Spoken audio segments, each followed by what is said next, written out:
Señoras y señores, hemos conquistado este podcast still scrolling en el nombre de nuestra patria, Cuba. Just kidding. For those of you listening, we have a very special episode for you today because Stefania and Justin died. Rest in peace. Which means that basically I had to go find a couple new friends.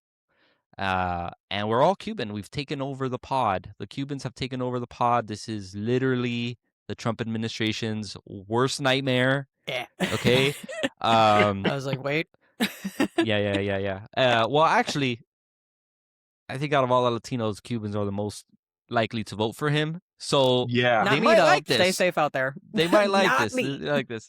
But anyway, the point is, I had to bring in some new reinforcements to help me out. Taylor, I just realized you're wearing a Cuba chain. That's actually I brought it out. That was just not- for you.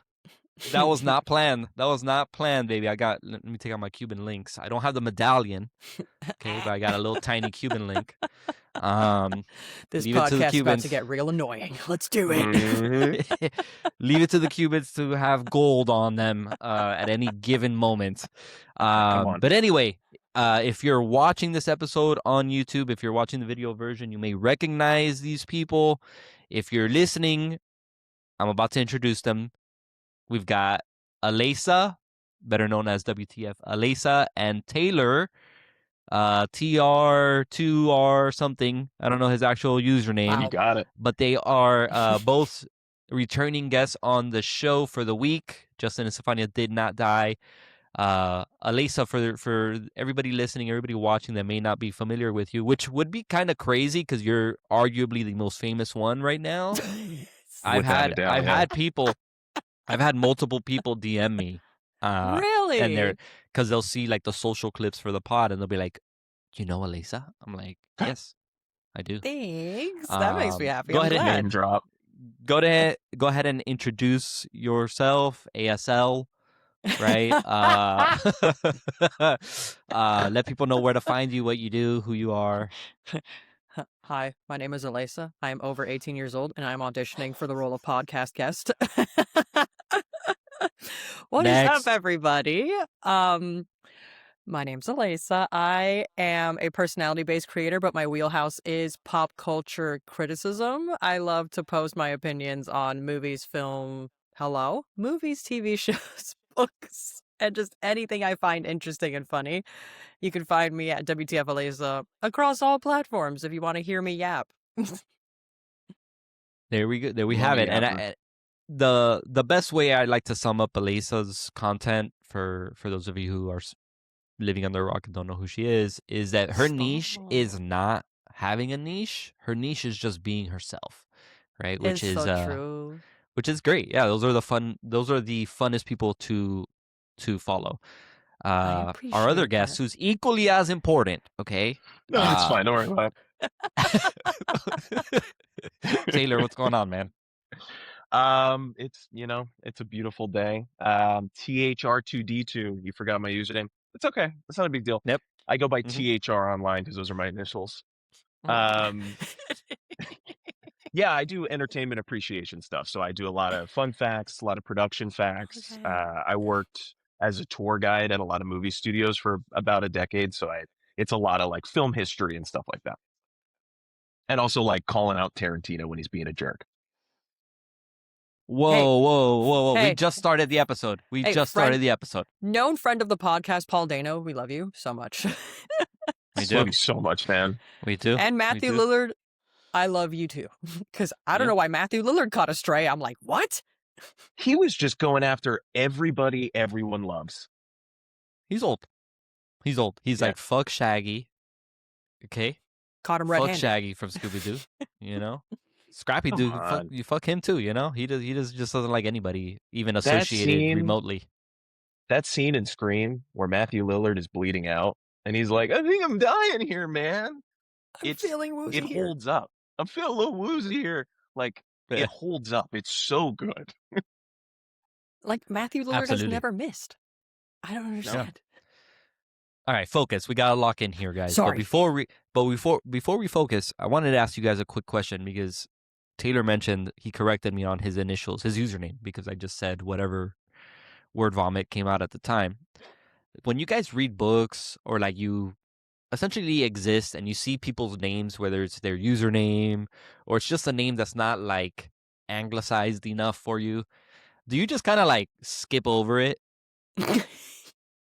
Like when you're reading it? I'm not reading that. Yeah, but and you know who it is, you know it's like, I do know who it is. Yeah. So like It's I'll like be every time- scrolling and I'll see what is it? TR THR2D2. THR2D2, and I'll be like, oh, it's Taylor. You know, like in my brain it works. I clock it, but I'm not You don't reading force your brain THR2D2. to do the extra Right. work.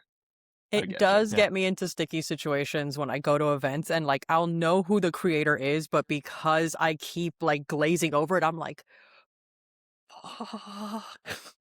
And then you got to do that awkward walkover where you're like, I know you. Do you know me? Yep. It also applies to just books. Words in general. Sure. You know, like if it's longer words or words that like you're just newer to, or if it's like an older book or a foreign book that was translated into English, but some words stay the same, so you just kind of like, you know, I do that with fantasy. Yes, fantasy names is a big one. Okay. Yep. Like it's like in the realm of the valiant knight is going to be rescuing. Like I don't care. Like I don't. Have you ever read Dune? No. Dune has got some crazy words and names, and it does not even try to stop for a moment to give you a chance to learn them. You have to like reread every page. That's also a Clockwork Orange with its own like language in the book and in the movie, where you're like, yeah, what? Yeah. Some books are real cool when they just drop you in to the story, you know? Yeah.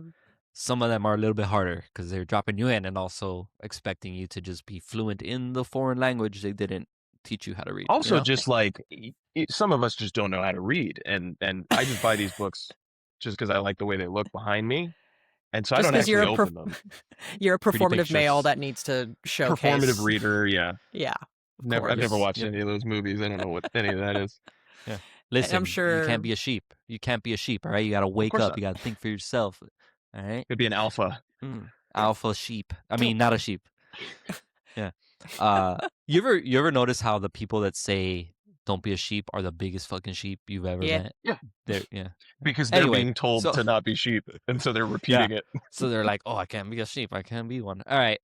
Anyway, let's lock in for real this time. All right, and let's start off our favorite new segment, which isn't really that new of a segment at this point anymore. We've got our quick hitters for the week. We had a pretty interesting week the last few days. Okay. Oh wait, I forgot to play the quick hitter noise. Hold on. Quick hitters. Okay, good. Now I can actually get into it. Yeah, exactly. Now it's real. You activated us like a sleeper agent. Like, oh, okay, cool. Now we can do it. Oh, September, homecoming, freight train. No. I'm the Winter Soldier. That's crazy. Speaking, yo, you know what's real crazy? That was an accidental, actually very good transition into our first quick hitter, which is the Doomsday teaser trailers, or as the Russo brothers like to call them, clues. Which was a very lame post. I think they were just capitalizing on the hype. Enough.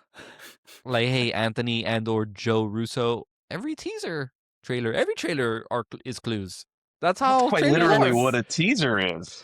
Yeah. That's how it works, Pipes. Pipes, how it works. Collectively, they gathered over 1 billion views, which is technically not a record because it's like counting 4 videos, you know, like together. But I guess it's a record in its own right. It's a lot of views, that's for sure.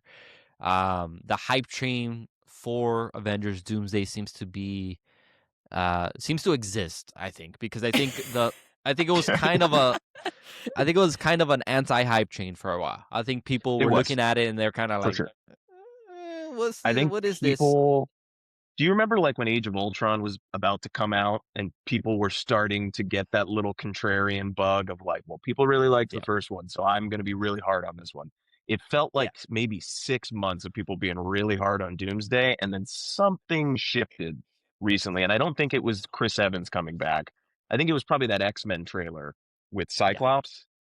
I think that was the moment where some people went, well, I'm gonna watch it. Like, Well, let's see what they I'll got be going on there. over there.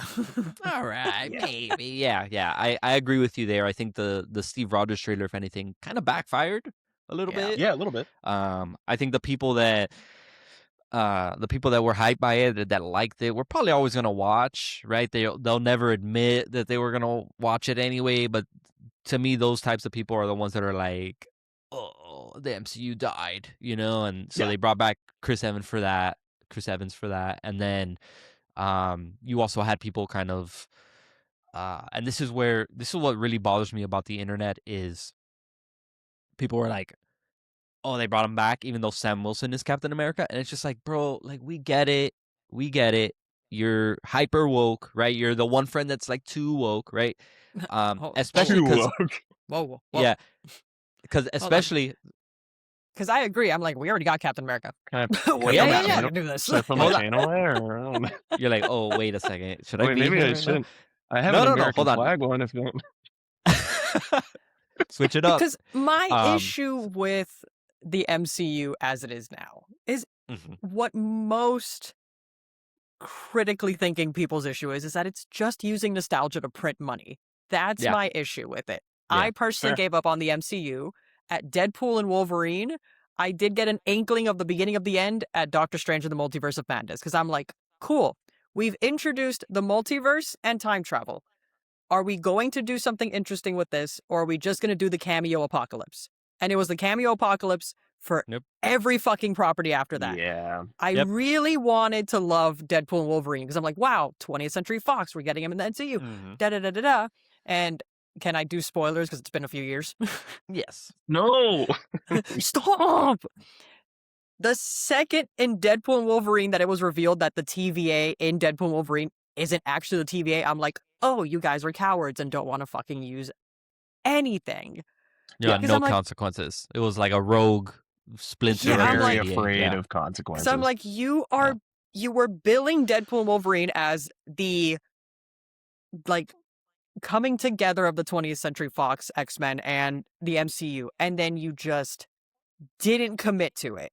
You were like, this is a bottle movie. This is a side quest. Like, this is not real. Yeah. And I'm like, and in a lot of ways, it's a preview for a movie that isn't going to happen. Like, they were building this universe towards Kang Dynasty, Kang, Jonathan Majors, all that noise. And that was going to be TVA and Deadpool and Loki and all that stuff. But that's not what they're doing now. What they're doing now is centered more around Fantastic Four and X-Men, and they're trying to make it seem like it was always tied to that, but it wasn't. It wasn't actually. Yeah. Some of us were actually paying attention. It's like, no, I can see you. Like, you're right there. Because if you have the multiverse and you have time travel, the simplest solution to the Kang Dynasty issue was just recasting Kang. Say he's a Kang from a different dimension. That's all you had to do. But then you scrapped the entire MCU and then rewrote to make Doomsday happen. And then everybody who's coping is like, well, there actually is a comic book run where this happens. Correct. Yeah. Why not do that from the fucking beginning then? Yeah. There's a comic book run where anything happens. Everything. You can explain anything away with that. Yeah, exactly. I'm like, no, this is just cowardly filmmaking to me, where instead of committing to a story, you're just going to use time travel or the multiverse to just poof it away, which works if you're Rick and Morty. It does not work.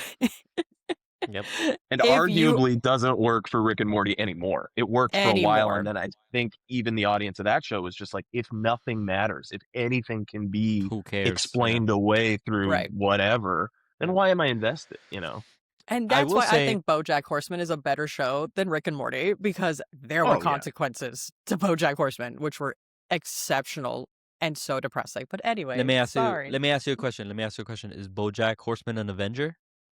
He's gonna be in Doomsday, actually. Oh, okay, never mind then. I was gonna say, why are you talking about him?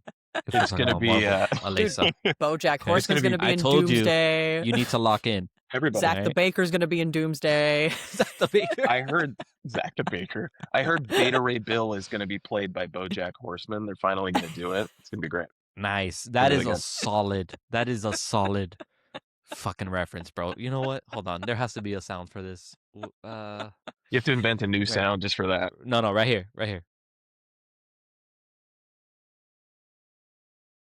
Hello.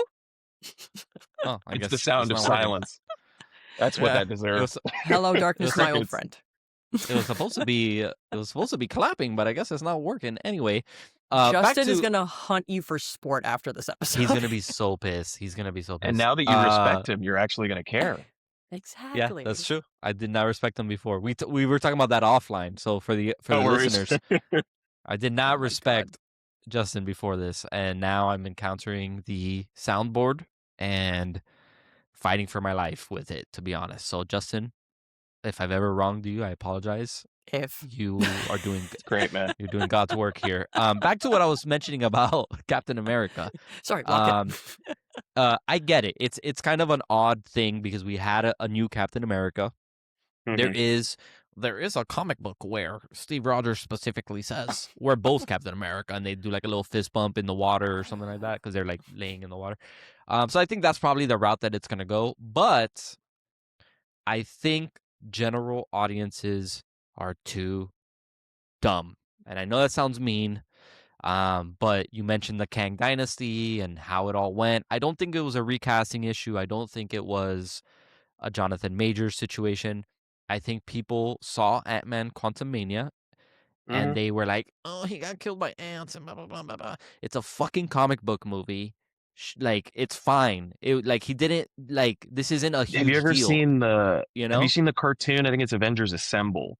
It's on Disney Plus. There is a whole Kang arc that ends with him getting beaten by ants, by Ant-Man. So it's not like this Yeah. outrageous thing. It's just they didn't build him to be intimidating in a way that would carry across 5-6 Right. movies, whatever they're planning to do. Yeah, they were going for like, hey, this guy is a bad guy for this one movie, but he's also, and he was a tough fight, sort of, not really, but he's also not the strongest one. Look at all these other ones. Look at this whole army. I don't think they landed it well enough to make it viable past Ant-Man and the Wasp Quantumania. And why did they make the choice to have, you have that shot in the arena of all the Kangs, which is like direct from the comics. But why did they have Jonathan Majors play every Kang? Because Yeah. then they cornered themselves into not being able to Exactly. cast, Yeah. Coleman And- Domingo or somebody awesome, They should have, that Shout out to- would have been great. Shout out to Coleman Domingo real quick. Just a real Yeah. quick. I hope he Shout gets to out play to the my man. live action Norman Osborn because he does the voice of Norman in Your Friendly Neighborhood Spider-Man. That'd And be I fun. think love that that. would just be a fun Yeah. crossover. Shout out I to think- Coleman Domingo, one of the only redeemable things of Dead Man's Wire. Wicked Part 2. hmm Hold on, we'll get to that except- in a second. Except fuck that lion. Fuck that lion, first of all. Fuck that lion. Real quick, just to wrap up the Avengers talk, what are you looking forward to the most? Because I think we're all on the same page here. It wasn't until that X-Men trailer dropped that we were kind of like, oh, okay. Even if Yeah. it's bad, I'm gonna go. I'll be there. What are you guys looking forward to the most out of Doomsday? I'm looking the most forward to seeing the train wreck for myself. I cannot express to you how excited I am because I'm like, I don't think they're going to pull this off. I genuinely, with all of the loose ends in the MCU, both with the TV shows and with the movies, there's no earthly way that they're going Yeah. to pull this off. Yeah. So I'm just going to be there with my Raisinets and my popcorn and my little iced tea, unsweetened. Great combo. Thank you. Watching this, like, what isn't the runtime like an egregious like 3 hours and something? And I'm like, what are we doing? Yeah. We're at a There was, like, rumored 2 hour Yeah. and 40-minute runtime right now. You're gonna do Doomsday in So- 2 hours and 40 minutes? It's a mistake. I think it's like you're missing all the things people have been saying since Endgame. Like they're a bit too long. They're a little too self-serious. They, if they're not self-serious, they're the opposite. Where I thought Ant-Man and the Wasp, Quantumania, I thought Doctor Strange and the Multiverse of Madness were silly. And like I like Right. comic books, so don't make the thing that I like seem silly because there's great stories to be told there. And I just feel like if it were 8 years ago, maybe Joe and Anthony Russo, Winter Soldier, Civil War, Infinity War, Endgame, they've made the best, in my opinion, some of the best Marvel movies. But Generational I run. think what they're doing now is more, oh, well, this worked then, so it will work now. And I think we're in a completely different movie going landscape. People want Sinners. They want, Marty Supreme. They want these like weird, auteur driven where you're showing up for the filmmaker and the cast for their talent, not necessarily because I invested the last 12 years watching these things, I'll understand all the references in the new one. It's like, that's not enough for people anymore. Yeah, Yeah, we are yeah. all in a toxic relationship with the MCU. Some of us broke it off. Some of us are still holding on. Yep. And regardless, we are all going to be talking about Doomsday when it comes out. And Yeah. They'll It's make going to money. dominate the They'll news make money. cycle. it's, and then I just don't know how they're going to pull this together.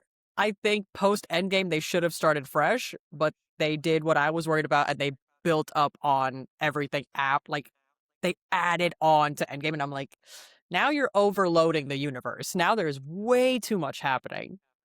I think we're headed towards a reboot. I don't know about you guys. I think Yeah, they were yeah. saying I it was think going to be like a soft reboot, but I have a feeling it's going to be a pretty, like, I think we're going to get most of the main characters recast. We're going to get absolutely an X-Men Days of Future Past, like, oh, those terrible movies, that never happened. And it's like, never happened. what? Everybody Yeah. likes each other now. Yeah. Anyway, that's not the end of Disney's woes. Oof. Right? So over the weekend, I think it was Friday, maybe Saturday, Disney posted on their Threads account a post asking people to share a Disney quote that sums up how you're feeling right now. Oh, That post they ended up deleting that after people basically just chimed in with all of their Disney IP in the context of the current hellscape of what America looks like right now. They had the white men are dangerous GIF Yeah. from That's the Pocahontas. one I They saw. had what is it? Esmeralda with a fist in her hair saying justice. Ariel saying that the human world is a mess. They had Barbie from Toy Story 3 saying that authority should derive from the consent of the governed, not from the threat of from the force. threat of force. Death to Tyrants, which I think is from the animated Robin Hood Yes. movie. Yeah. So this is how liberty dies, with thunderous applause from Star Wars. Yep, which they own. And yep. And of course, Indiana Jones hating Nazis. Yeah. Andor, right? Talking Yeah. about how they don't bother to lie badly anymore. I suppose that's the final humiliation.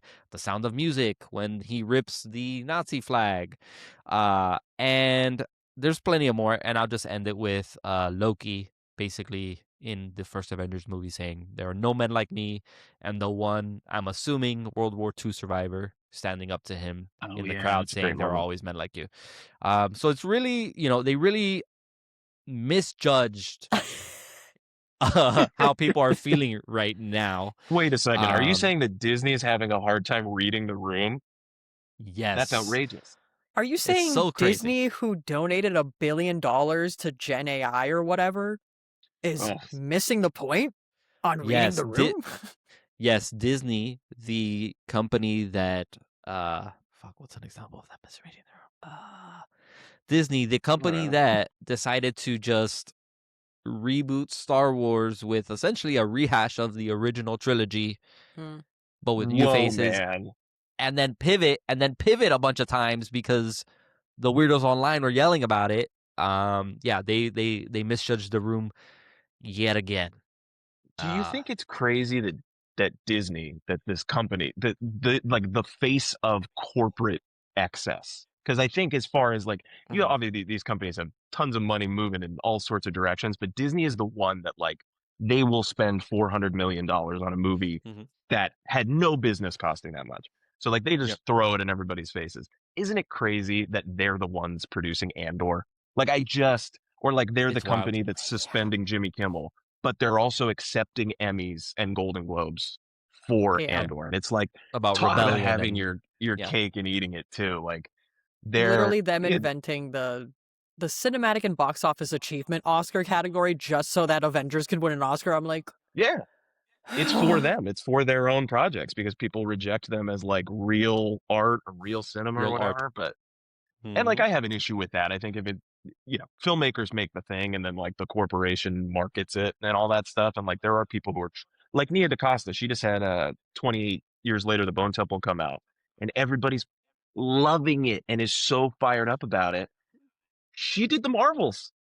And Yeah. she didn't try to make a bad movie. She didn't try to, she was trying her best to make something good, and it just got lost in the weeds. But yeah, there are filmmakers trying to make good stuff here. Yeah, there's a lot of nuance to it because, like, it's not solely the fault of the directors of these Marvel movies. It's that there's an iron fist over at the fucking studio that won't let these directors do what they do best. Chloe Zhao, 2-time Academy Award-winning director, did Eternals, and Eternals was not as bad as everybody said. The characters were not written well, but it's not a bad movie. It's overhated. It's overhated. It's a whole thing. And like Sam Raimi did Doctor Strange in the Multiverse of Madness. Like they have gotten these great directors, but do not let them do what they do best. And that's the main issue with these movies. Also, shout out to 28 Years Later, The Bone Temple. I saw that a month ago, and I have not been able to talk about it. Yeah. I was like, everyone's like, how was the movie? I'm like, it's so good. I can't talk about it. I literally can't talk about it. What shout out happened Nia to DaCosta. January? January used to be the dumping ground.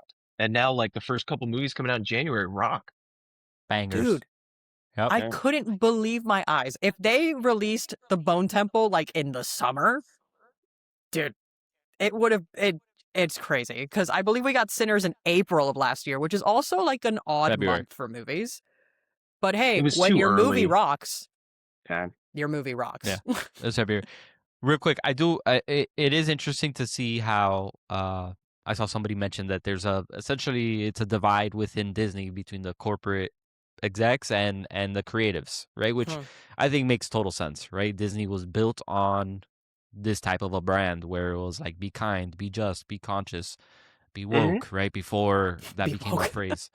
And, in the past few years, but even more so in the past 12 months, right? You could see that they're trying to not lose money. And I think it's more out of a compliance thing more than anything, right? They're trying to just not upset anybody and not have some of they've already got sued by Ron DeSantis because of the theme parks up over here. You know what's crazy too is like they won. It's from my perspective. Like I'm over here in LA watching all that happen in Florida, but from my perspective, Ron DeSantis took them on, killed his own presidential ambitions by trying to take them on and losing. And instead of like doubling down and being like, this is our identity, the majority of our fan base grew up on these stories that are progressive and inclusive and radical. Yeah. Why would you not just make that your brand? Why are they? I just don't understand sometimes. Like it seems they're too like big. They're too big. Yeah. They're trying to market to everyone. Yeah. They piss off a group, and they have to go real quick, give them a little kiss. And then 2 months later, they're doing something else that's completely the opposite of that. Like it always, I always go back to when Bob Iger talked about how like their new release schedule for Marvel was going to be like 2 movies and 3 shows a year and this. And I went back and I like did the tally, and it's basically the same.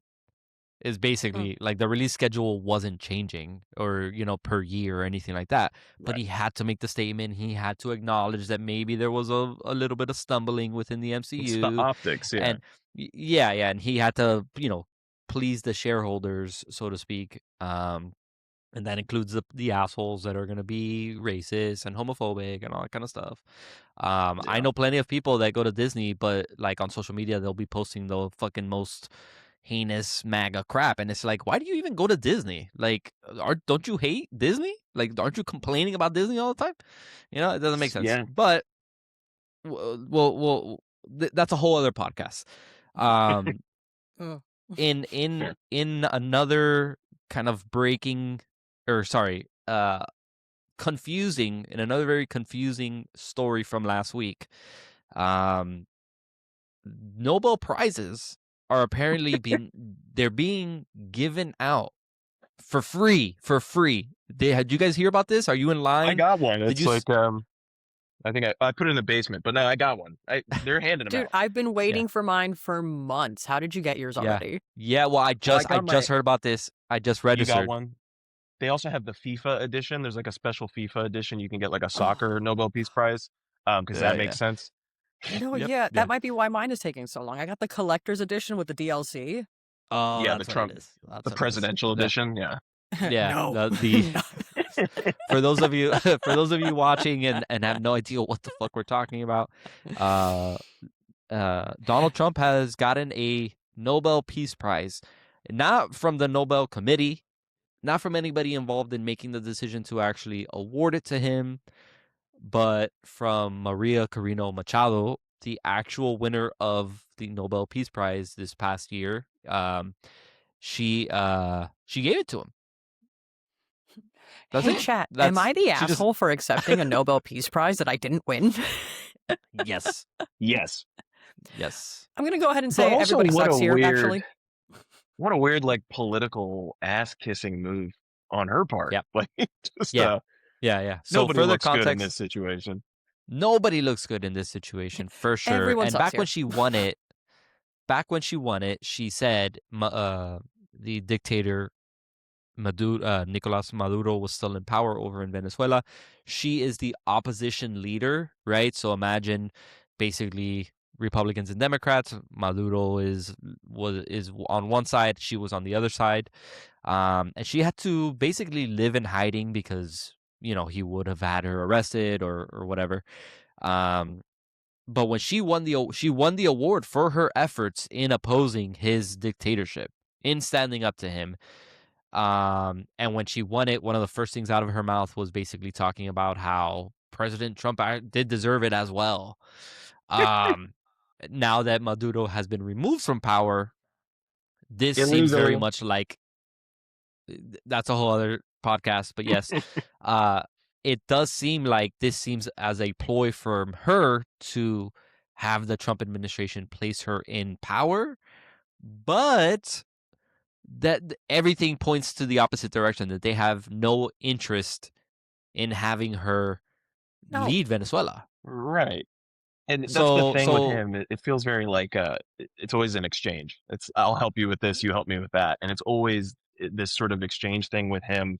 And you see it like with companies like Apple. They come and they give him like a gold gift, and then he helps them with these tariffs or whatever that he invents. He always invents a problem and then finds a way to make it easier for his friends to get around it.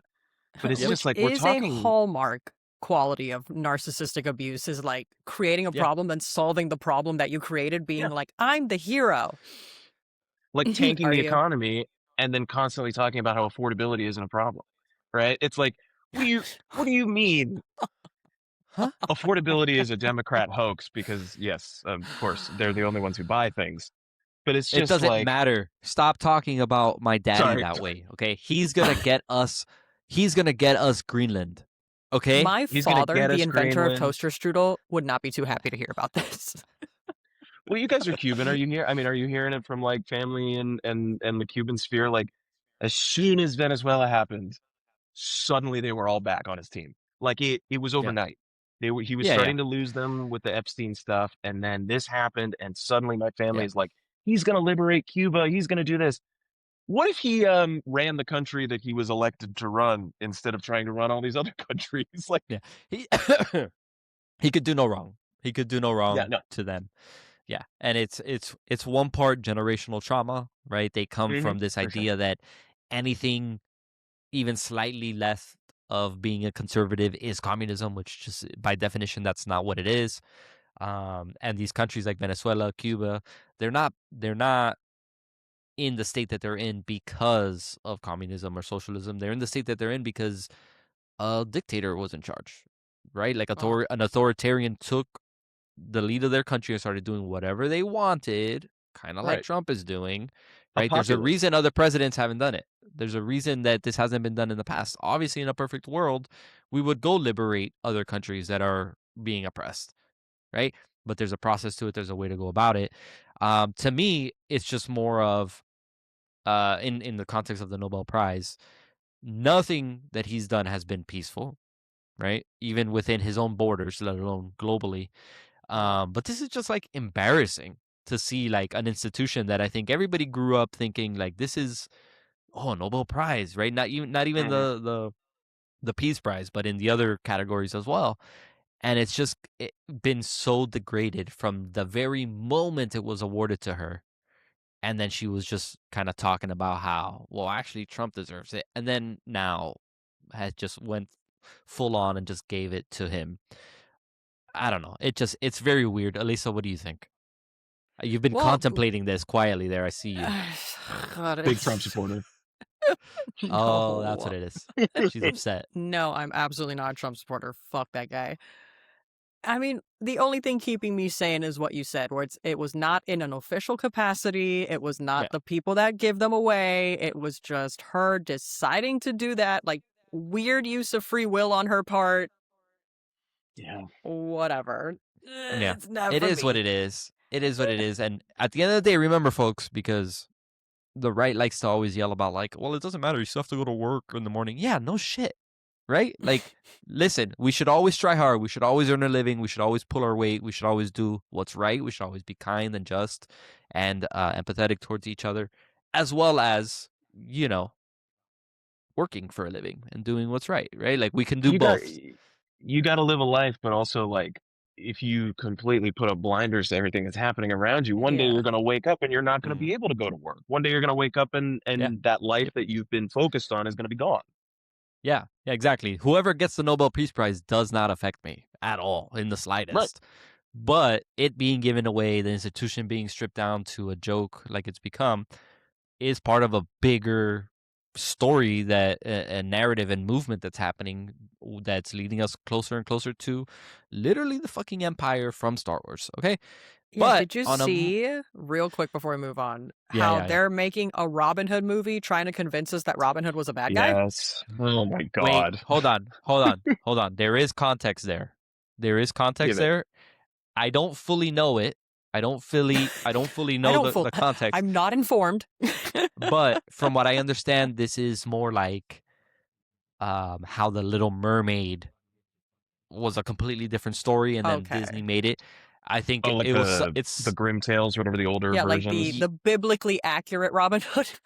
Yes, this is a biblically accurate Robin Hood, correct. I don't know, because a lot of people be like, oh, it's just a movie, it's just an ad about jeans. I'm like, you gotta consider it is when weird, these things are coming out. Because Well, to there is have a a dog- Robin Hood movie being like, no, he actually wasn't the hero right now in this socio-political climate, insane fucking choice. Yeah. There is a responsibility when you have those narrative conversations, and I think that too often people are like, "It's just a movie; it doesn't matter." No, it does. It's never just a movie. It's literally never been just a movie. Yeah, exactly. Derek, did you see the video? Oh no, go ahead. No, go. What video? Tell me. Did you see the video I did like this last week, kind of comparing like Star Wars, Avatar, a lot of these franchises where... Oh yeah, I reposted it. Yeah. Thank people you. Don't get it. People don't get it. It's you have millions of fans in the case of some of these franchises. Like Avatar, whether people want to talk about it being culturally relevant or not, like it just did it again. And Star Wars does it again every time. And, Marvel's a little bit more like military industrial complex, so they don't get included in that. But you have these people who spend hours watching these stories, and then it just completely misses them by. Yeah. George Lucas did not make Star Wars based on the British. If you go to that comment section of that video, people are like, Star Wars is about the British and the Americans. It's actually not. And if you listen to George Lucas talking about this, it's really not. It's really about Germany, and it's really about the United States in Vietnam. And you can care about why stories are the way they are, or you can just take them at face value. If you're going to take them at face value, I don't want to hear the discussion. I don't want to hear your opinions on it, because you don't know what you're talking about. You're taking the conversation somewhere else. Sorry, I didn't mean to cut you off. No, go ahead. This reminds me that last year I did a silly YouTube video where I smashed or passed the IMDb top 250 movies of all time. And to your point, a majority of the movies on that list are anti-Nazi. And yet... they don't get it. I'm like, how did we get here? Like, do you realize what Like- Hollywood was? Like, what it was founded as? This machine of now the technology's there and people can tell whatever stories they want, put them and display them in front of. No, you're there to watch people swing lightsabers at each other, and that's it. And also, to your point, say what we will about Avatar, it is one of the highest grossing movies of all time, the whole trilogy. That's an anti-colonialist movie. And yet... The bad guys are the U.S. Marines. They're the United States Marines. They're the bad guys. Yep. The entire planet Earth can travel intergalactically. What but if the we U.S. take the Marines Earth are the ones and push it over there? Yeah. What Yeah, we it took reminds me. Pandora and Yeah, pushed it reminds me somewhere of it reminds me of on the lead up to the last election, there was like a survey that people took about fictional characters and who they thought they would vote for. And I could understand maybe somebody like a Hank Hill, where he is like a conservative white dude in Texas, and you know that he would vote for Trump, even though he wouldn't. He literally would not. Like there was an episode of King of the Hill where like he shook, I think, George Bush Sr.'s hand, or he shook some president's hand, and it was like a limp handshake, and he was like shocked by that. He didn't even like that, even though it was like a Republican president, right? Like his dog's name, I think, is named after Jimmy Carter's wife. Like he has respect for both sides. Like he would absolutely not vote for Donald Trump, right? But I could understand why maybe somebody would just think like, yeah, I was just watching King of the Hill, and yeah, he's Republican, whatever. Sure. But people had like Captain America on there. I saw that. I've seen that so many times, and it's just like, oh, you don't get it at all. Yeah. People being like, oh, Superman would vote for him. Huh? Or the Punisher. And it's not even an immigrant. The fact that the Punisher had to change the logo because of like... People don't get it. People don't get it. But, I mean, look, we've just been talking this whole time about how people are dumb. I don't know why we're surprised at this point, right? Like, we are well into adulthood. True. We are cooked, all right? On a much lighter note... we are not cooked. Hope is going to be the driving force of change. We can't be saying we're cooked. We can't give up. That's what they're like, what is it? They're banking on us giving up. We're not going to give up. Superman came out last year. We're good. Oh, shit. You're right. And then I'm Netflix back on board. Bought Warner Brothers. Superman came out, and then Netflix was like, nope, can't have that. All right. They were like, on a much lighter note, people suck. The world is a hellscape. Hope is important. We'll see what happens. TBD. On a much lighter note, J-Lo apparently is beefing with the Glambot guy. For those of you who don't know, the Glambot is that very slow motion, high speed camera that you see celebrities taking little videos of during every award show, red carpet. I didn't hear about this. One of you guys told me about it. What happened? Who told me about this? It's the guy. I didn't see it. I heard about it though. There's a guy on these red carpets, and I forget his name. Is it Reese? Cole. No. Cole. I'm thinking of the other guy with curly hair. But Reese is he does that. You know, they can kind of step off the carpet. It's like totally voluntary. They do it if they want to. They can step off the carpet, step in front of the slow-mo camera, and get like a cool shot for their socials and stuff. And he's become known in the last like 5 years as the sweetest guy on these red carpets. Yeah, he's so nice. And there was a clip of J-Lo coming over and doing the Glambot, and she doesn't say a word to him. She like doesn't look him in the eye. She kind of brushes him off like she's just getting her shot and going off. And that was it. The internet already hates J-Lo. And so they went in extra hard on her. And then he had to post a video on his socials basically saying like, you guys are watching this so far removed. Like anyone who steps off to come and do this, I'm grateful that they're doing it because we're not forcing them to do it. So become the internet interpreting a feud on a red carpet like they love to do. All right, so it's like when everyone thought that Harry Styles spit on Chris Pine. Yes. Oh God. Or I remember John Krasinski and Emily Blunt were getting divorced because people were reading their lips on a red carpet, and I'm like, what are you? Hey, are you bored? What are you talking about? What are we? All right, so here's the video. Let's see what we think. Oh, I actually have not seen the video, so this is exciting. Yeah, here it is. God, his hair is fantastic. I can already see it. It really is. All right. Hi, my dear. Lovely to see you again. You look amazing. Yeah, right. We'll start right there. Do we have an idea of a move? We're just going to give a little look or a pose, a little turn. Perfect. Great. Camera's going to end right here. We're in a high push wrap. High push is fine. High push is fine. So end right here. It's going to start at the top. 3, 2, 1, action. You go. Give us 1 second. All right, ready. And 3, 2, 1, action. Yeah, slayed it as usual. Thank you so much. Thanks, guys. Real quick, just a fashion photo.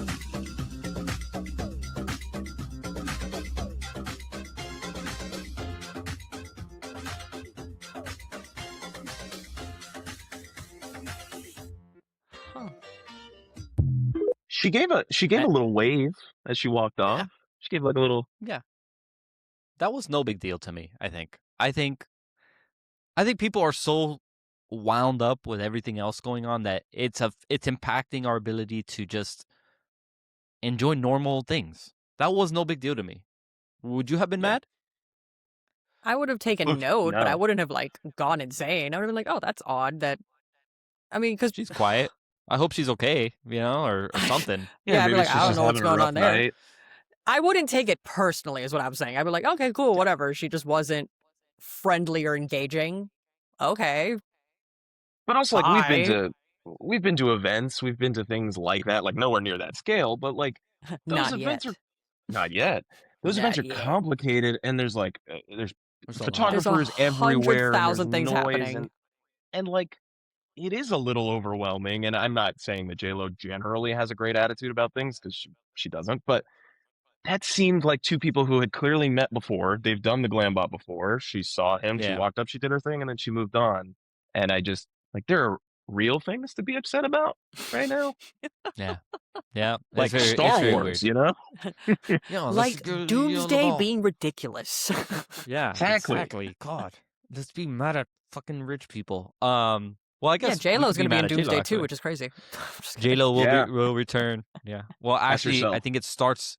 I think that's the post credit of Doomsday is that Doctor Doom is doing a glam bot, and then in Secret Wars it leads into that. You know what's crazy? But, Can I just say real quick? Is that we've Yeah, spent yeah. all this time talking about Doomsday. There's like a whole ass other Avengers movie that's coming out a year after that will be Yeah. bigger. Like Secret Wars is going to be Secret at least Wars. twice as big as Doomsday. So like, try not to get annoyed with the marketing this year because it's only going to get worse.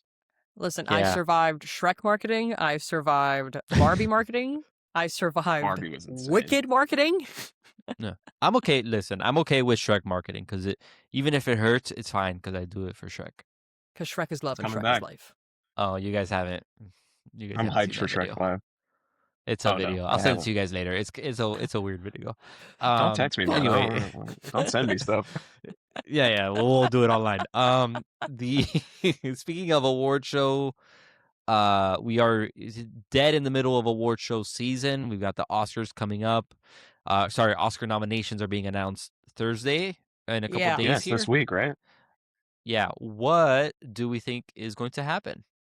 Alyssa, I know you were excited for this. I have been chain smoking cigarettes for weeks. Well, as we all know, award shows are a lot of absolute nonsense. I'm just a masochist who loves pain and suffering. So I watch them every year. I watch all the movies nominated so I can talk my biblically accurate shit about these movies. What I think is going to happen is that Hamnet's going to win everything. Interesting. Okay. I think it's going to be Best Actress for Jessie Buckley, no question. Best Director, Best Picture. Now, I don't think Paul Mescal should get Best Actor. That's just me. My issue, not an issue, my opinion on Paul Mescal is that I need to see a little more from him. He always plays the handsome, depressed man. Is Yeah. this his magnum opus of handsome, depressed man? Absolutely. But I'm like, I gotta see something else. You found your shtick. Good for you, Paul. I'd like to see something else. Give me something else. That's just me. Yeah. Honestly, I want Sinners to get Oscar, Something. something. Not that the Oscars matter. And listen, even if Sinners doesn't get anything at the Oscars, Sinners has the streets. All right, everybody loves Sinners. Sinners is exceptional, and I think that due to Ryan Coogler just not playing the Hollywood game, that's why they're not giving it the credit that it deserves. But again, everybody else loves Sinners. They don't need that statue. It would be cool if they had it, but they don't need it. Ryan Coogler's going to continue making incredible and exceptional movies, with or without the award. He doesn't And care. Hollywood seems to still be upset at him for the deal that he made with ownership over that movie. And I think they're going to Yeah. punish him this award season Oh, because 100%. they don't like that they can't just greenlight a sequel. You know, they don't like that they can't just start merchandising galore because he owns it, Yeah. and he should, because it's the best goddamn movie of the year. It Yeah. is. It's all That was money. my It's all number money one to for all of 2025, and it broke my heart because then I saw Hamnet, and I'm like, fuck, I liked Right at the Hamnet end. more. Yeah. I was like, Just a- fuck. So you guys mentioned it earlier, right? It coming out so early in the year too kind of works against it, Yeah, you know. that bums Yeah. me out too, is because like when you come out January, February, you've got people just remember the last thing that they saw. And so Yeah. they're going to get excited about Hamnet. They're going to get excited about Marty Supreme. You know, Timmy's probably going to walk away with his Best Actor Oscar finally. I do And think not even that he I doesn't do. deserve it, but Mhm. Don't He know, shouldn't. man. He shouldn't get it. right. That's what I'm saying is like I think removed of this year, he should get a Best Actor award. I think he's very talented, and I think it's a Yeah. great showcase of his talent. But then you show me Michael B. Jordan playing opposite himself, and the rig that he had to wear around him. I don't know if you've seen. They constructed this rig so that they could facial capture him, so that he could perform both characters without losing any of the moment. Like Yeah. that's significantly harder of an acting performance than. It's not a biopic, but essentially a biopic, and Right. so I do think Timmy will get his flowers, and good for him. But god damn, it makes me upset. I really wish Not Michael B. only- Jordan could get it. Not only is it just like a biopic too, he's playing a shitty person, you know. And again, I'm not. Timmy loves playing shitty world- people. Yeah, exactly. Like Does I'm not a leading class actor or anything like that. But I think You're it would be not? No, I'm not. Yeah, believe it or not, I think it would be significantly easier to play a person that lacks morality, or that their morality Playing a is second villain. to whatever else might be important to them, right? Like I think that's significantly easier than something like Sinners, where there is some kind of gray area between how the brothers interact and what they're going through, not just with each other, but with obviously everybody else. And don't get me wrong, Can I I love ask- Marty Supreme, but not enough Yeah, great people movie. understood. Not enough people understood that ambition's great, but you don't want to be like Marty. Like you Right. don't want to be like him. Just like a bunch of content creators were like, oh yeah, when Paul became who he was supposed to be, that was so awesome, and he went in there and he started leading the Fremen, and I'm like, no, dude, he's Hey. manipulating them. Yeah. Hey. They're He about gave to in have to- their, Sidebar. They're Yeah. about to have their She-Hulk moment with Dune Part 3. It's that episode in She-Hulk. It's like right before the end where they make it very clear that the toxic trolls are the Hey. problem. Hey, this Yeah. show's about you. And Dune Part 3 is going to be that. I think I think it's going to be divisive. I think a lot of fans Yeah. are not going to realize that movie is going, hey, Paul Atreides is the villain. And Yeah. I think that's going to be hard for some folks. But I'm also Yep. so nervous that Denis Villeneuve does not have final cut of Dune 3, which is so insane to me. my hot take is Oh, I think wow. it's going to be I bad. did not know that. I He think does it's going to not be have- bad because he doesn't have final cut, yeah. He doesn't have Okay. final cut. It's not being filmed entire. It's not. There's not as much IMAX footage in this one as there was in Part 2. And he booked that James Bond deal, and I know that's all he's thinking about right now. He's just Right. thinking about he has to Yeah. finish this so that he can move on to Bond. And yeah, I'm a little worried. I I'm feel like pretty we're stressed gonna out about we're gonna very much get Glinda opening the Grimmery again, but with Dune. You know, But it's it'll gonna be be like, no, we Zendaya. can't. Said- no, I think where you guys are right. Like he doesn't have final cut on it. He doesn't.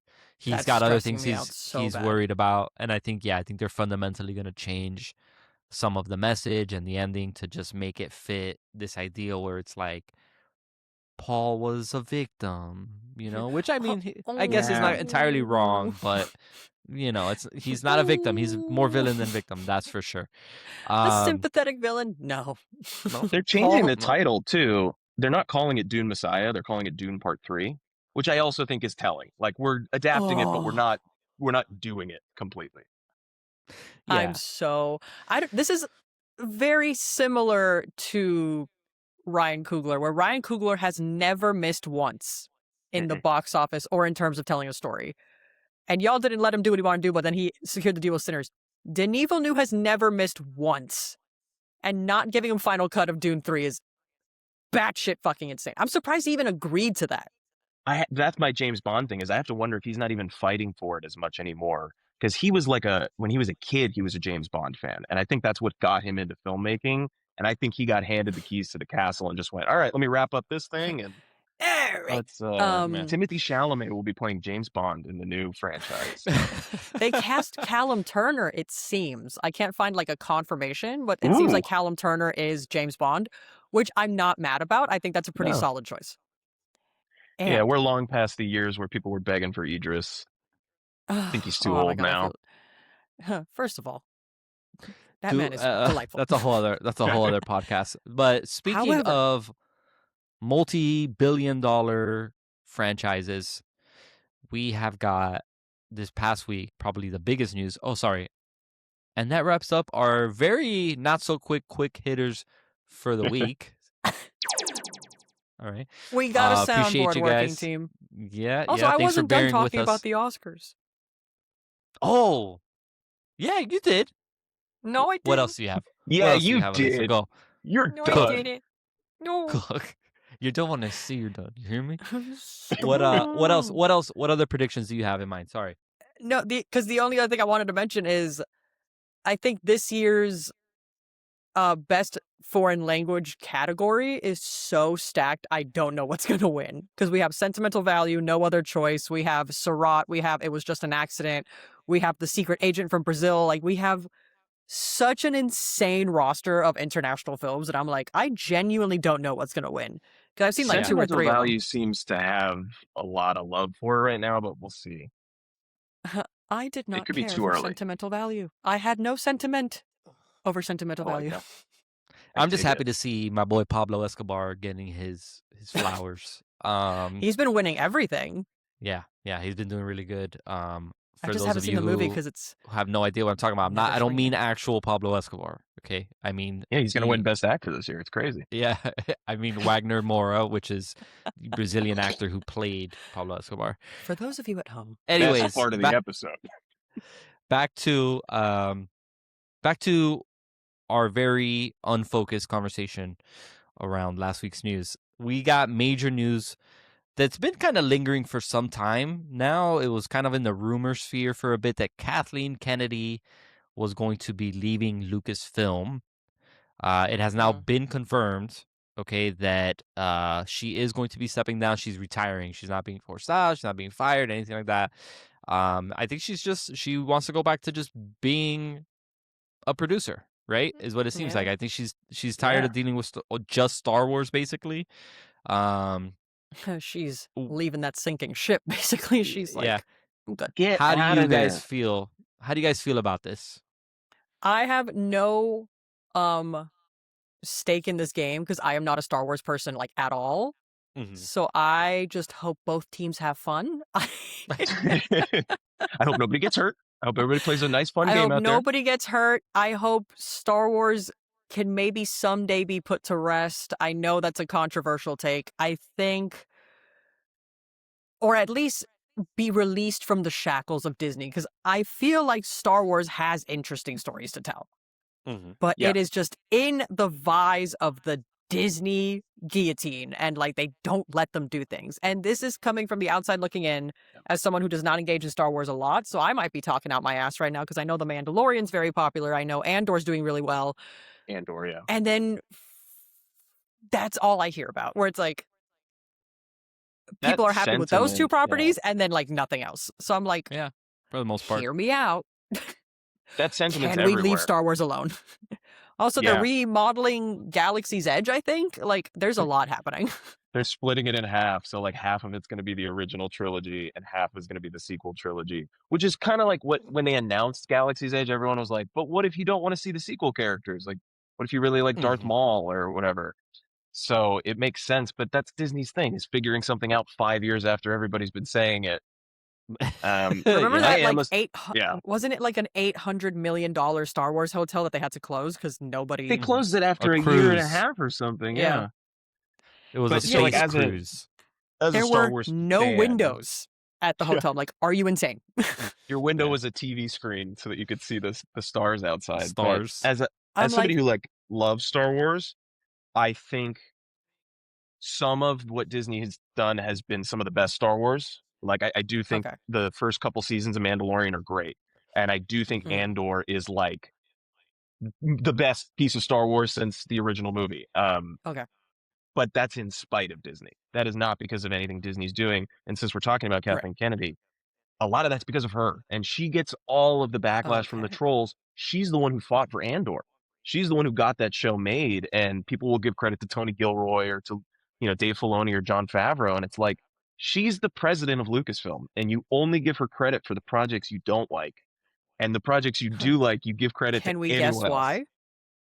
I think we can, especially after she's had one of the most incredible careers. I mean, look at her resume. She's worked on I think I did this in a video recently. Her films have grossed over $11 billion together. Yeah. She I is think she's without like a top doubt, 5 producers of all time or something like that. arguably the most successful female filmmaker of all time. If you consider producers filmmakers, which I do. But you go to the comment section and people go, she's just a producer. She had nothing to do with this. But then then when Jordan Peele produces something, all of a sudden it's like, oh, Jordan Peele produced it. Right, No and every hate to Jordan trailer says Peele. That's my boy. produced by Jordan Peele and doesn't even say the director's name. It's like, okay. Yeah. Listen, It's very as a him Tim Burton truther, Nightmare Before not Christmas. too much on that. Yeah. I think Him was such a good movie, and I get so much flack for that online. I'm like, Him is a great movie. You're I like, was let's not hyped talk about for that. it. Let's not talk about that. Yeah, well, let's leave that one. You're like, No, but I'm happy. I'm happy Kathy's getting to retire and get away from these weird internet trolls who are upset that Rey is a Skywalker. Get over it. Get over it. You don't like it? Don't watch them anymore. It's fine. Oh, she was It's totally okay. Yeah. It's Honestly, okay. and here's what's crazy too is that like that's been a theme throughout all of Star Wars is like the idea of like found family or that the people that you choose to surround yourself with, right? You're not connected by blood, but you're connected by something greater, either, the Jedi Order or rebellion. And that's right in line with all of that is Rey being a Skywalker, right? I don't see the issue with it. Like, I also just maintain that if it was a guy, if we had a trilogy with a new Luke Skywalker, and then at the end of it he said, "I'm Luke Skywalker," the audience would have lost their minds. Not all of them. There are some really bad writing choices in the sequel trilogy, but like a lot of the things that people have issues with comes down to it's a girl. Yeah. Why is this girl doing that? Can this girl not be the one doing that? Why is girl in my space opera? Yeah, like sorry that you didn't realize Leia was the best character in the originals. But like there was other than her and Mon Mothma, there weren't any women in Star Wars. So at least be grateful that this universe starts to feel like a real place. Yeah, I love they're like, why girl and why Asian woman and why black guy and why space Latinos in my so you can have Jar Jar Binks in the goddamn movies, but then when there's people of color in the fucking movie.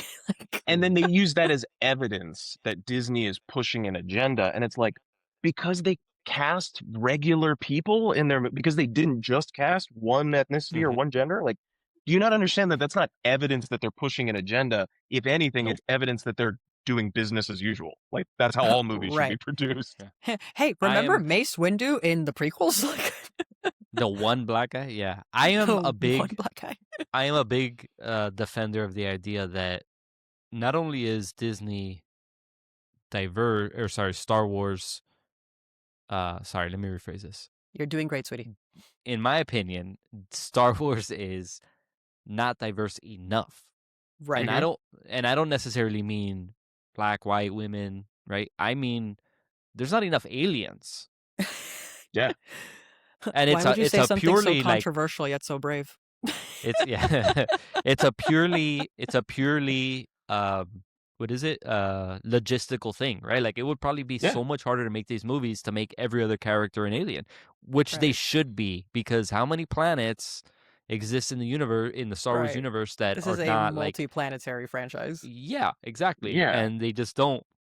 And that's fine, because I can suspend my disbelief and understand that I'm watching a movie, and that's part of watching a movie, is that you suspend your disbelief. I have absolutely zero issue with the idea that there's more than one black guy, or there's a tribe of man. space witches that found a different way to harness the Force, like in the Acolyte. That was perfectly fine. If anything, that's very cool to me, that there's another sect of Force users aside from the Jedi, and they have Right. a different Also, way of like- doing things, and they have a different way of kind of living their life, and not just being religious zealots that are peacekeepers in the universe. Like, that was so cool and interesting to me. But then And, like, all the what do you weirdos want- hated it. What do you want Star Wars to be? Do you want it to be characters from 40 years ago showing up and making cameos and swinging lightsabers around? Or Right. do you want, like, cool writers to take an interesting story like Andor, or, Mhm. people didn't like it, but The Acolyte? They're trying to do something different, and you Oh, tell I them, like no, something about the Acolyte. don't do. Oh, I Hey. liked a lot about The Acolyte. I'm an Acolyte defender, a little bit. Yep. Um, Yep.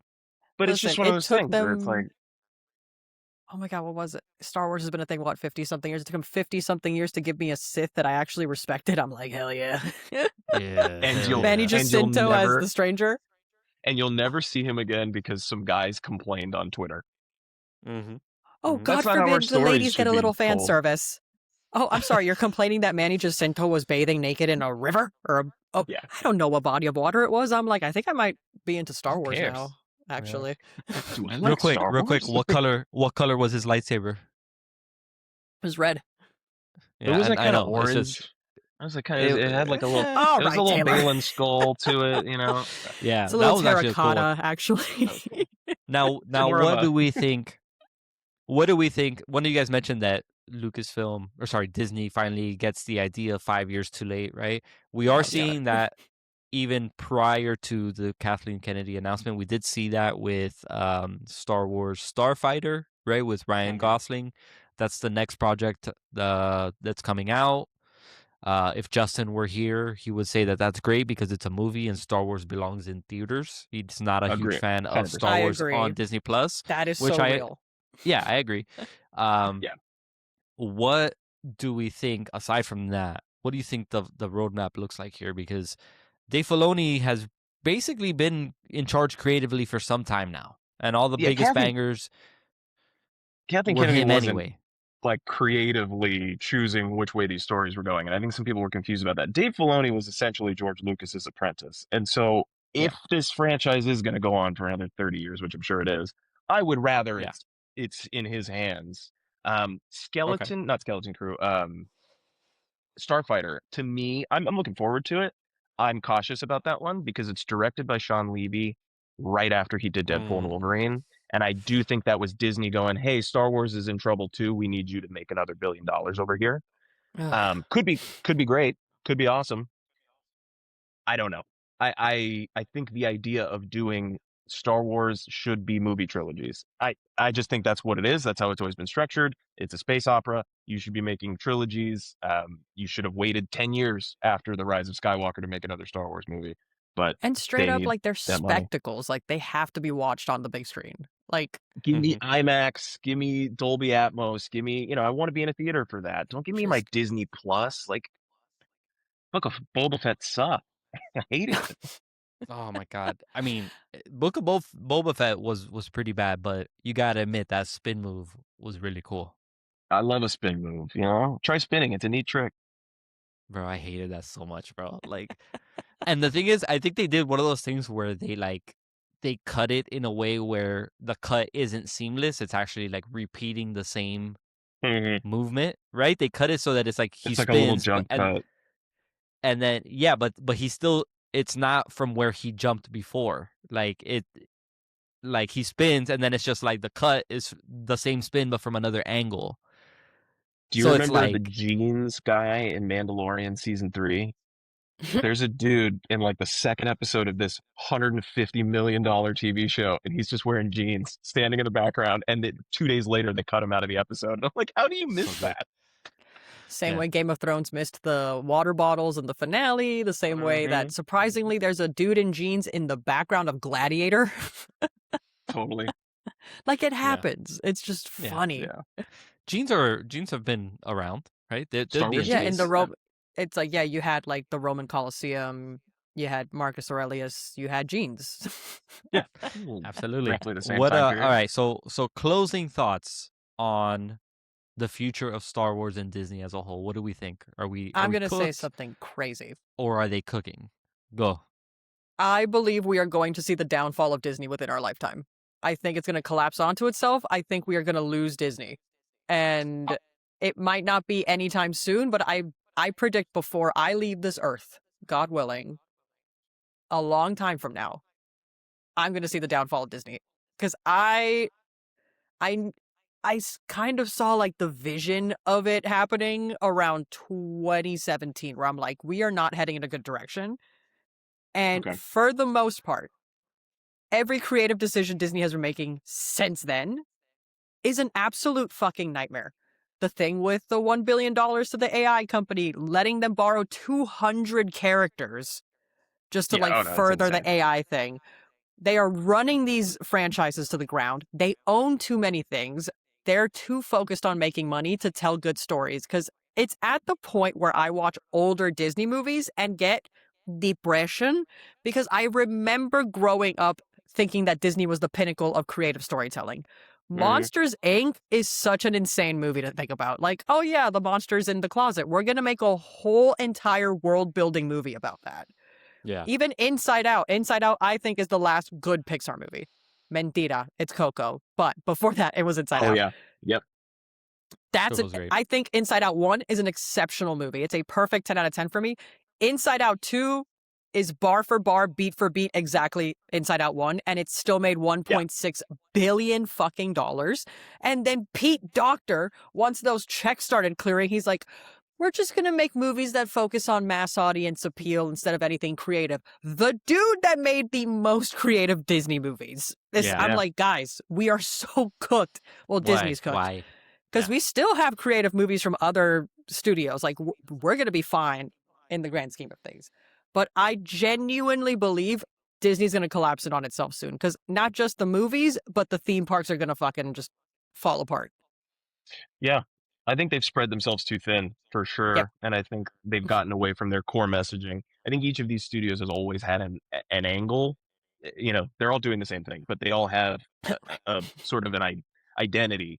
And Disney's has always been creativity and progression. I mean, always they've been pushing the industry forward. And since about I think you said 2017, 2018, 2019. I think 2019 was like the last year that they topped the box office before COVID. And then it's been like a few years since. Yeah. It's been money-making decisions. It's been sequels. And again, there's nothing wrong. You can make a great sequel. There are sequels that are better than the original. But those movies were made... Like Magic Mike 2. Like Magic Mike 3. Well... I think we're, like you're saying, a downfall of Disney. I think in some ways they're too big to just disappear or to go away. I think we're looking in the next 5 to 10 years at an acquisition. I could see somebody like Apple coming and buying Disney and sort of completely... I don't think it's going to be... Like, it's not going to be the Disney that we grew up with. For those of you at home, we're all in our 30s. So we have a very different concept. We have a very different concept of what Disney is. See what those Disney things are in the back of Taylor's like? Those are called VHSs. Those are clamshells. Those are a whole different beast. It's just not the same Disney we grew up with. And that is its own grieving process, because how beautiful it is that I've lived long enough to even see this happen. Like, it's fucked up that it's happening, but I remember being a child, having those VHSs, watching those movies that literally shaped who I am as a person. And now as a 31-year-old woman, not being excited for Disney movies anymore. Like, they're just not, they don't have the same substance and the same heart and the same messaging that they used to have. And that's so disheartening, because we know what Disney's capable of. We know what Disney's done. Disney... I am Schrodinger's Disney adult, where I am and am not a Disney adult, because I'm a big movie person, and you can't talk about movies without Disney's impact on film. So I know a lot about Disney movies, but I don't think, does Disney adult count as just the theme parks? I don't know. The point is, I am in the 5 stages of grief at the same time with Disney. Yeah. every time I see something in the headlines, I'm like, what did these fucking bozos do now? What do you mean a man's wife passed away at a Disney park because of an allergic reaction, and he wanted to get money to pay for the wife's funeral, but Disney was trying to play the card that because he had a Disney Plus account, they couldn't sue? Yeah. What the fuck are we doing? Hold on. There's some misinformation there. It was at the Irish restaurant in Disney Springs. Right. So basically, Still a Disney property. Yeah, no, I get it. The restaurant is not Disney property though. Regardless, Disney saying, but yes, I get you. It's like I get he you completely. had a Disney Plus account, so he can't sue. What the fuck is in the terms and conditions? Yeah. Totally get it. At the end of the day, it's just like, dude, cost of doing business, pay the guy money for his grieving. A fraction of a fraction of a for fraction his of a penny loss. for Disney. The guy just wanted exactly. 10 grand for the funeral. Yeah. That's it. And mind you, had they just settled out of court, that would not have been in the news cycle. No press, no nothing. No. Yep. I will say that's the problem with Disney, where it's like, you guys, I have to read so many fucking memoirs to like understand how we got here, because I'm fascinated. How, like, Bob Iger. what was the tipping point that got us here? Like, I want to say, actually, to quote Mickey Mouse, what happened? To quote Mickey Mouse, what the fuck? What the fuck is to quote this Michael Rodent? I think they had this like historic run with Bob Iger's first term, like pre-COVID, and they were just His first term is crazy. His first term. He acquired Pixar, he acquired Lucasfilm, he acquired Marvel. Like it just seemed and like they brought him back because they're like, we don't know what to do. And they brought back a man who had aged beyond his value to that company. He is dragging them down right now. The Jimmy Kimmel decision, from what I understand, was largely his. And that was Bobby? Bobby boy. Damn, Bobby. Damn it, Bobby. Look, Damn it, this whole thing, the whole thing about with Disney, I think, it reminds me of this story called The Puppy Who Lost His Way Home. Okay? And this is the part where, like, it does a little montage of me talking. You can't really understand what I'm saying. And then it cuts back to me saying, but you see, the world was changing. And the puppy wasn't a puppy anymore. Okay? It was a dog. And the boy was a man. That was a Billy Madison reference, by the way. But it's good. It's really good. I do agree with you guys. I do agree with you guys in terms of where Disney's heading. I do think the downfall, quote unquote, is not a downfall like how we would traditionally think of it, like what is it, Circuit City, where it literally disappears from the. They're not going to be gone. They're just not going to be what they once were. Like, we're going to, like, 10, 15 years from now, we're going to be like at a party like, oh yeah, like back in the day, like Disney movies were like so cool, like da-da. Yeah. And like we'll still have Disney, but it's just not going to be the same. Yeah. Or that's what I think it's going to be. Whatever mega corporation bought it, right? It'll be like the restaurant wars in Demolition Man, where every restaurant was Taco Bell. But you'd walk in and it wasn't like what we think of Taco Bell now, right? It was like fancy food or whatever. Like, I think that's what Disney's going to end up being, is like, whether it's Disney or another company, whatever, it's all going to get absorbed into like these big 2 or 3 mega corporations, and just movies and TV shows and media is just going to be completely different than what it looks like now. I'm trying to think of like another company. The day that happens, where you're going towards, Derek, is like when the streamers started merging their libraries. It was like, whoa, you sold us on the idea that if I wanted Disney content, I paid Disney. And if I wanted Peacock, if I wanted Universal content, I paid Peacock, and so on and so on. Yeah. And now it's, no, we all share our titles, and you pay all of us at the same time. Yeah. And it's just like, that's at not what you sold us.